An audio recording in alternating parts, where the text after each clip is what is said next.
Hi hello नमस्कार. तुम्ही बघता नाही तयारी सार्थकच्या बोरणांची बरं का. खूप दिवस विचार करते जर बोरणान करायचं, पण ह्या दोघांच्या गोंधळामध्ये मला वेळच नाही मिळत आहे. पण आज फायनली मी ठरवलं आणि सगळी छान तयारी केली. बाहेरून जाऊन थोडं सामान आणलं आणि जितकं शक्य होईल तेवढं डेकोरेशन करण्याचा प्रयत्न केला. तुम्हाला कसं वाटतं मला सांगा नक्की. आणि त्याची आत्या आजी काकी सगळे इकडेच राहिले आहेत जवळजवळ, म्हणजे मग त्यांना सगळ्यांना इन्व्हाइट केलं. इकडचे सम्यकचे सगळे फ्रेंड्स आहेत त्यांना बोलवलं. म्हणजे संध्याकाळी छान आपण त्याचं बोलणं करूया करून. आणि सम्यकच्या मित्रांच्या आया आहेत काही, त्यांना बोलवलं. आणि महत्त्वाचं म्हणजे माझ्या सार्थकनी छान ते सगळं लावून घेतलं. म्हणजे हे मुकुट वगैरे हे ना हल्ली मुलं ठेवत नाहीत, पण ना त्यांनी छान ते काढलं नाही काही नाही, त्यामध्ये छान खेळला तो आणि मस्त वाटलं. ही त्याची आत्या आहे आणि छान त्यांच्याबरोबर त्याने एन्जॉय केला. तो जात नाही कोणाकडे पण, कारण फार जास्ती, पण छान झाला. छोटासा प्रोग्राम पण छान झाला.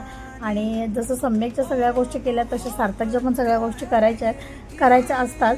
पण ना आता हल्ली खूप गोंधळ होतो माझा ह्या दोघांमुळं, त्याचे मोठ्याचा अभ्यास वगैरे हे. पण तरी पण आम्ही जितकं शक्य होईल तितकं करण्याचा प्रयत्न करतो. आणि हा छोटासा प्रोग्राम छान झाला. आम्ही संध्याकाळी मग नाश्त्याला समोसे आणले होते आणि फ्रूट ज्यूस वगैरे केला आणि छोटासाच कार्यक्रम छान झाला. तुम्हाला हे कसं वाटतं बघा. आणि